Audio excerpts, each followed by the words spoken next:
Coucou tout le monde, j'espère que vous allez bien. Nous voici réunis pour le tuto de l'ATC numéro 4 sur le challenge des 50 ATC en 2024. Ça fait beaucoup de 4 tout ça.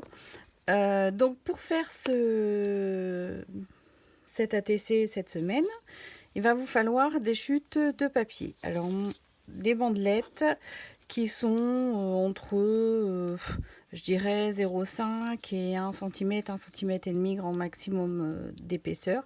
Des bandelettes de différentes chutes de vos feuilles. Alors moi j'ai du papier imprimé, j'ai des restes de papier que j'ai travaillé à l'encre ou à la peinture.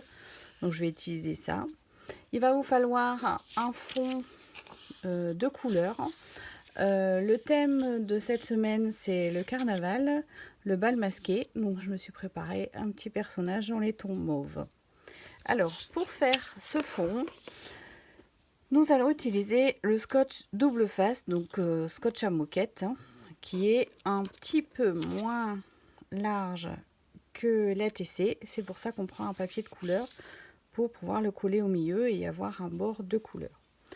Donc pour faire cet ATC, il va vous falloir un morceau de scotch à moquette qui soit un petit peu plus petit que votre ATC. Alors bon, je le coupe à l'arrache, je rectifierai après. Voilà. Et on va le poser côté protégé sur la table. Alors c'est pas évident parce qu'il va coller au doigt. Voilà, ça y est, c'est bon, j'ai lâché. Et je vais prendre des petites bandelettes et je vais venir les poser les unes à côté des autres. Donc je vais démarrer ici par une horizontale à peu près. Je vais en prendre une autre et faire peut-être ici. Bon, celle-là est trop large. Ah, c'est mieux quand il y en a une, on peut mieux le tenir quand même. Alors, on va prendre du orange. Moi, je vais en mettre une deuxième horizontale. Alors, j'essaye pas de coller vraiment bord à bord. Je laisse un petit peu de scotch apparent. Vous verrez pourquoi après. Et je vais venir ici délimiter une zone verticale.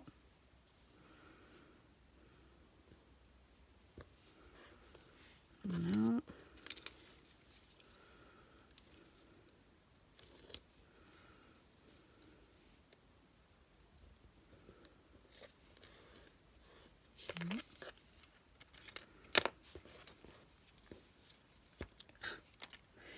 Alors, ici, je vais partir dans le biais. Donc, je vais couper ici comme ça. Et je vais le poser. Alors, ensuite c'est un petit peu plus compliqué. Je me pose dessus et alors, l'avantage, c'est que cette matière-là, c'est souple. Donc, on va pouvoir venir couper. Alors, je n'ai pas coupé assez près. Enfin, j'ai coupé trop près, je veux dire. Donc, je relève 1 mm. Voilà. Celui-ci, il est peut-être un petit peu trop large. Voilà, je vais mettre celui-ci. Hop, je reprends mon morceau. Voilà, comme ceci. Voilà. Je vais peut-être le réutiliser. Ici, celui-là. J'ai un petit bout qui s'est collé. Ah, il revient se coller de l'autre côté. Voilà. Alors ensuite, prendre celui-ci.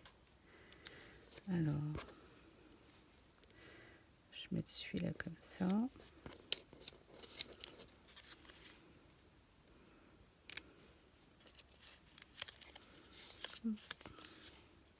Comme ceci. Voilà. Ça commence à devenir bien. Je vais mettre celui-ci comme ça. Donc là, il me manque un morceau Voilà, comme ça.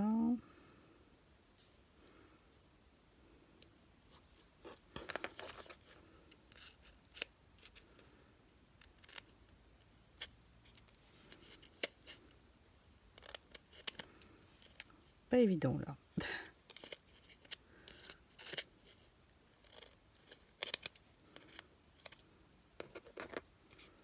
Voilà.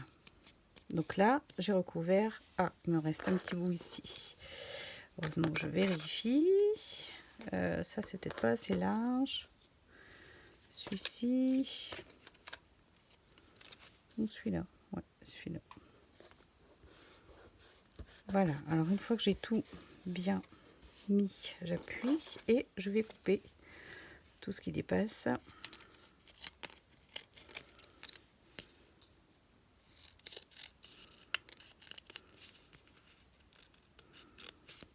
Voilà.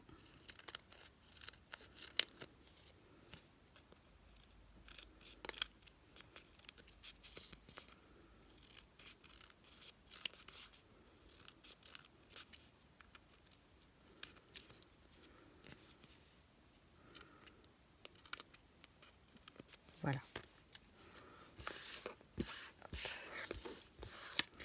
Alors, ensuite, donc du coup, entre les languettes, il me reste des petits espaces collants.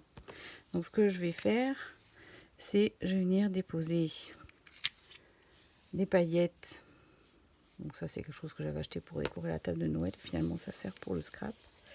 Et je viens frotter avec mon doigt pour bien les rentrer dans les interstices. Alors, c'est pas moi qui ai inventé ce tuto.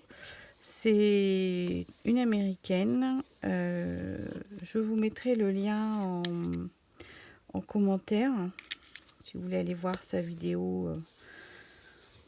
Il n'y a pas besoin de connaître l'anglais pour comprendre. Hein. On voit très bien ce qu'elle fait.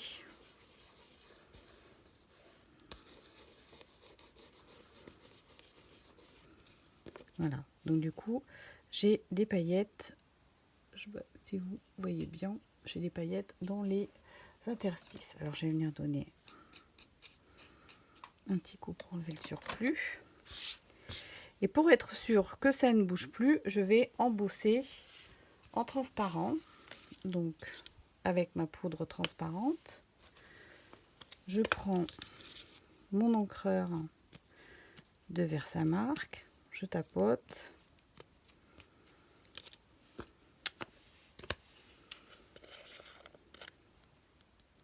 Ça va permettre de rendre mon support brillant et de faire en sorte que mes paillettes ne bougent plus.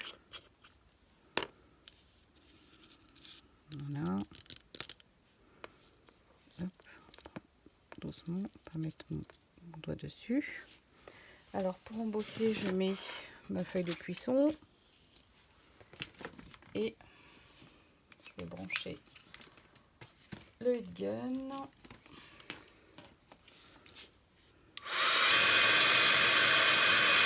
Voilà, là je suis bon. Alors sur la vidéo d'origine, vous verrez, elle tamponne dans la partie qu'elle vient de chauffer pour avoir plus de relief. Bon, moi personnellement je le fais pas parce que j'ai toujours eu peur en faisant ça d'abîmer mes tampons. Donc si vous voulez le faire, vous le ferez.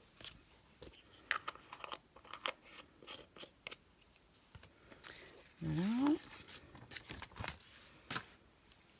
Et je reprends mon fond ici. Alors,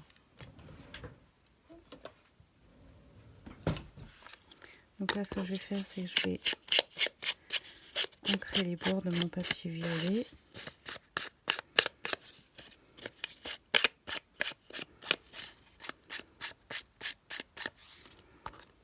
Voilà. Et je vais poser dessus, voir ce que ça fait. Donc là, j'ai un petit peu trop de matière. Donc si je veux que ce soit à peu près équilibré, il faudrait que j'enlève 1,5 cm en bas. Alors, ce que je vais faire, c'est je vais tracer. Alors, voilà. Déjà, si j'enlève ça, ça devrait aller mieux.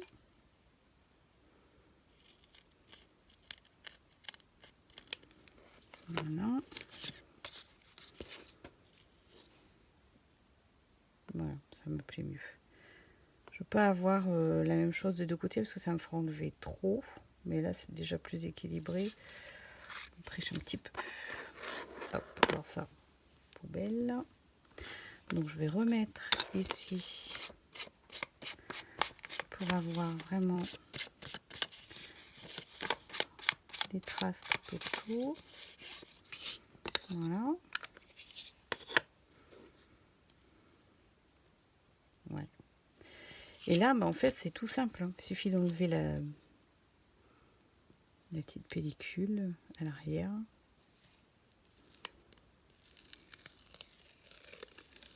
Voilà. Vous voyez, si ça chauffe trop, ça fait ça. Voilà. Voilà, matière collante un peu fondue. Alors, je vais venir essayer d'être à peu près droit. Voilà. Alors ensuite, je vais venir faire un liseré tout autour ici au feutre noir.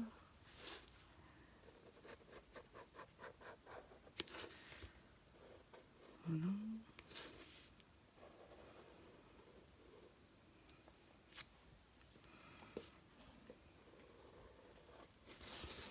Voilà.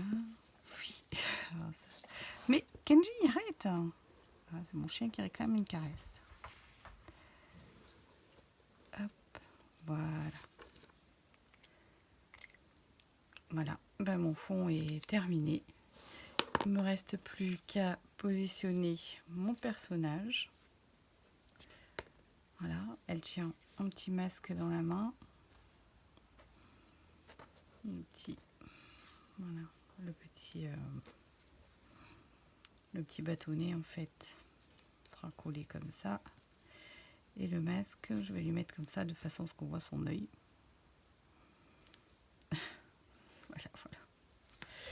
Voilà, ben, j'espère que ça vous plaira comme fond et je vous dis à la semaine prochaine. Bon scrap à tous.